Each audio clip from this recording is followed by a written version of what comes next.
আমি তো শিক্ষিত ভাই, আমি অশিক্ষিত না, আমি inter second year running. So আমার ওয়ার্ড দেখলে আমি বুঝি, আর আমি প্রচুর ইংলিশে টাইপিং করি। একটা সময় রিলেশন টাইমে আমি প্রচুর। আমি বলতেছি M O T H E R, motor না মেন্টাল? মোটর।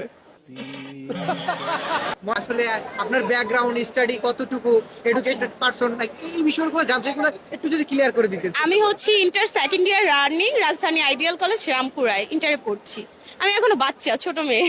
আচ্ছা, So, আমি একটা ওয়ার্ড ধরতে চাই, আপনি বলতে পারবেন কিনা, আমি কি বলবো? হ্যাঁ শিওর। আচ্ছা, খুব সহজ এবং সিম্পল হচ্ছে, বলে দিচ্ছি, বি এ এন জি এল এ। কি হলো? বলাকা নাকি বুবলি হলো? বলাকা। বলাকা? হ্যাঁ। শিওর? হ্যাঁ sure. Wait a minute. Who are you? কেমনে সম্ভব?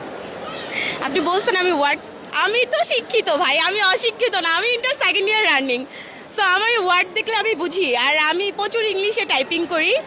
একটা সময় রিলেশন টাইমে আমি প্রচুর চ্যাট করতাম বয়ফ্রেন্ডের সাথে, আচ্ছা, আচ্ছা। সব ইংলিশেই করতাম। সো ওইটার থেকেই বললাম। আচ্ছা, আরেকটা ধরবো, লাস্ট। আর ধরবো না, মানে আরেকটা দেখে এটা পারেন কিনা। Sure, okay. আচ্ছা আচ্ছা, এবার আরেকটা ধরতেছি, F R I E N D. কি হলো? এটা আর বলতেছি না আমি। কি আসবে? আবার আরেকবার। F R I E N D. Final. Final? Sure? Sure, আপু শিওর? এটাই মনে হচ্ছে ফাইনাল। কেমনে সম্ভব? কেমনে সম্ভব? মানে আপুরে যেটা প্রশ্ন করতেছি এটাই সাথে সাথে আনসার দিয়ে দিচ্ছে। আপুরে এই মানে এই বাক্যগুলো আসলে সঠিক হয়েছে কিনা আপনারা কমেন্ট বক্সে বলে যাবেন। আর ভিডিওটি আজকে এখানে সমাপ্ত করছি। আপু মার্কেট করবে এখন। থ্যাংক ইউ আপু। Thank you, welcome. Thank you.